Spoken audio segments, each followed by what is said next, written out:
Gacha games have gotten some major updates and I can no longer stay silent. After seeing the latest characters and events, I can't help but notice all the deadlines making me feel that fear of missing out. After coping for months and truly believing that I could never forget such an important deadline in Gacha, I nearly missed out on the McDonald's wings. These wings. While I'm pretty good at remembering my gachas, even I have to admit that the sheer amount of deadlines is overwhelming.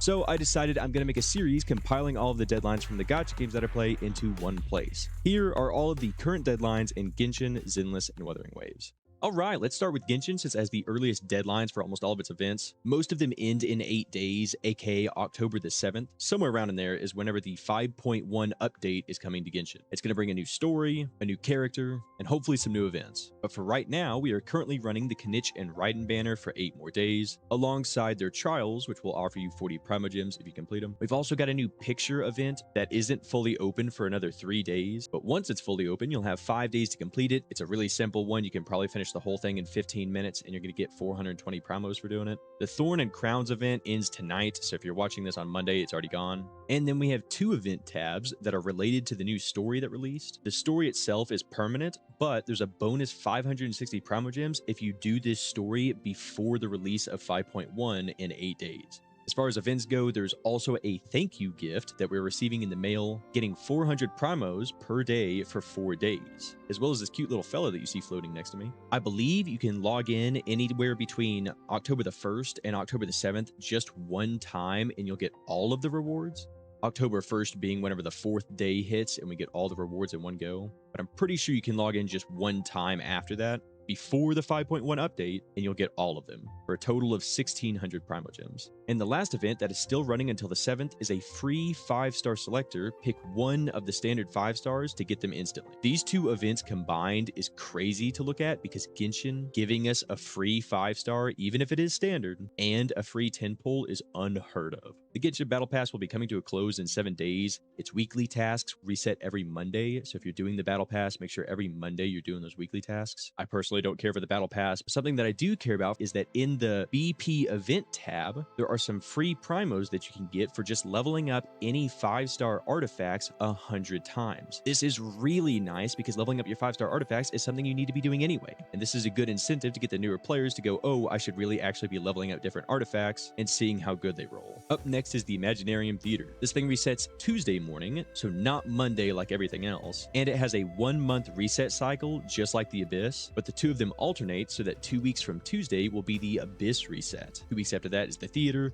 and then the Abyss, and then so on and so on. So every 2 weeks, one of them resets. Also on Tuesday, the Paimon's Bargain tab of the Genshin shop resets, which means you can spend your Stardust for 5 pulls on the limited banner and 5 pulls on the standard banner. Alright, let's go ahead and move on to Zenless Zone 0, which is currently running the Caesar King banner for 17 more days, alongside her character trial, of course, for 20 polychrome. Caesar is the newest character that was just released about 5 days ago, along with the update that brought the main story chapter 4, a new zone to travel to in the Outer Ring, and an event containing over 1,300 polychrome. Absolutely crazy. It also has a hamster cage pass, which is just a Genshin crown, and a free A tier character, Lucy. This event is open for 35 more days, which means you have plenty of time to do it, but it does require you to finish the main story chapter 4, which could take you several hours. Next up is the check-in event that rewards a free 10 pull so long as you log in a total of 7 different days within the next 35 days. It has to be 7 total logins. And then for the last event, we have an ambush node over in the Shiyu Defense. It's an event node that will be running for 37 days with a total of 600 polychrome available. I haven't done it yet, but I will get around to it and then I'll put it in future videos. The Zenless Battle Pass still has 35 days remaining on it. Its weekly tasks also reset every Monday morning if you care to do the Battle Pass. Right by that ambush node from earlier is the critical node, aka the Spiral Abyss of Zenless, which contains a potential 720 polychrome. You're not going to get that. It resets Tuesday morning alongside the logistics shop, which is right outside of the Scots Outpost camp. And finally, we are moving on to Wuthering Waves, which is currently running the brand new character Shorekeeper for 25 more days, alongside her character trial, which if completed will give you 20 Asterite. Shorekeeper released with the newest part of the Wuwa main story involving the Black Shores, and 2 new events that are locked behind the story. I have not done either of these 2 yet. Both of them are running for 45 more days. All I can tell you is what it says at the bottom of the tab, which is that there's a total of 740 Asterite Masterite and a free 4-star weapon of your choosing to call yours. Next is a very unique event that I hope we see more often, and I hope we see it in other gachas as well. The Parade of Stars event. This event simply rewards you for leveling resonators, weapons, talents, and for tuning your echoes. The rewards for doing these are exactly the resources required to do them in the first place, meaning that this event heavily encourages you to fully build a brand new unit by refunding you a lot of the resources required to build that unit. Keep in mind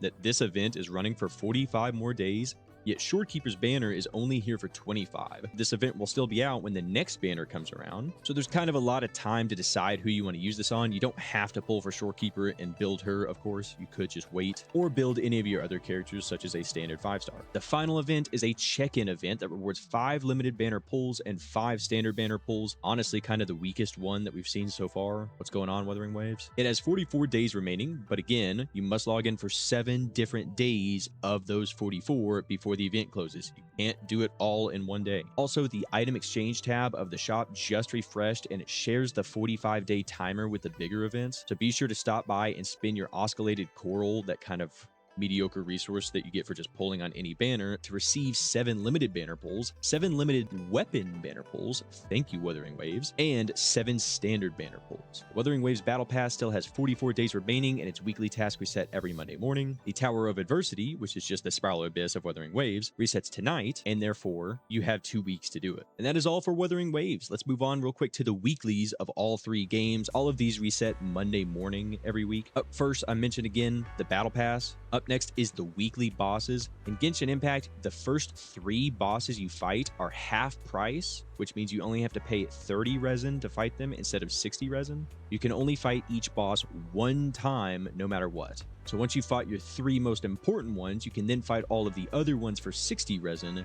But once you fought all of them 1 time, you're done with the weekly bosses for that week. Whenever it comes to Zenless, however, they seem to have no limit on it. You can fight the same boss 3 times because your first 3 are free. They're not half price, they're free. And then after that, there's a little slider that you can switch on where you can start to spend battery to continue fighting the bosses. I believe it's 60 battery per boss, and I don't guess there's a cap on it. You can just keep killing the same boss over and over. Whenever it comes to Wuthering Waves, it seems like we really got the worst deal. You only get to do 3 bosses, period, and all 3 of them cost 60 of the Wuthering Waves resin, wave plate. Once you have fought 3 of them, I believe it can be the same one 3 times, or it can be 3 different ones or whatever combination, but you can't get the weekly rewards from them anymore after the first 3. You can continue to fight them for other purposes, either to like try to speed run them or for a chance at receiving their echoes, but you just can't get any more of that weekly reward. Speaking of weekly and echoes, every week you get 15 enhanced drop rate chances for Overlord or Calamity class enemies. This means any of the world bosses or any of the weekly bosses will have a much higher chance of dropping for your first 15. Regardless of if they drop or not, once you've killed 15 of them, they will go down to the regular drop rate that all of the other enemies have. As you level up your databank level, you're literally guaranteed to get one, and it's guaranteed to be gold. So your first 15, you can go around and pick which bosses you want echoes for, meaning getting their main stats is really easy in this game. Up next, I guess it's worth mentioning, but in Zenless Zone 0, you have the cats that you can take pictures of. There's actually other tasks that you can do, but I always just pick the 2 to take pictures of cats. This is kind of a small reward, but it's really quick and really easy. Up next in Zenless, we have the Hollow Zero Bounty Commission. The Bounty Commission is a small challenge that you can do within the Hollow Zero itself every week. I don't really care about the license because it's there forever, so you'll eventually get those rewards. But the bounty commissions themselves have polychromes attached to the little missions that you need to do while in the Hollow Zero. They take quite a while, in my opinion. Doing one Hollow Zero run actually is a pretty good time investment, but it's polychromes for doing it, so it actually is definitely a weekly worth mentioning. And then the last weekly that I could think of for this list was the bounties and requests for Genshin Impact. These are just used to level up your reputation in different regions. They're not super important, but some of the rewards are really nice, like condensed resin, which I use all the time. And that just about wraps up all of the gacha game deadlines that we have to worry about. I thank you for listening this long. If you would be so kind, please drop a like and subscribe, and be sure to ring that bell because I'm going to try to keep up a regular schedule with doing updates on this to keep up with all things that are deadlines, and possibly in the future add in more games. If you have any criticism, please leave a comment down below. I'd love to hear it. If I missed anything, please let me know.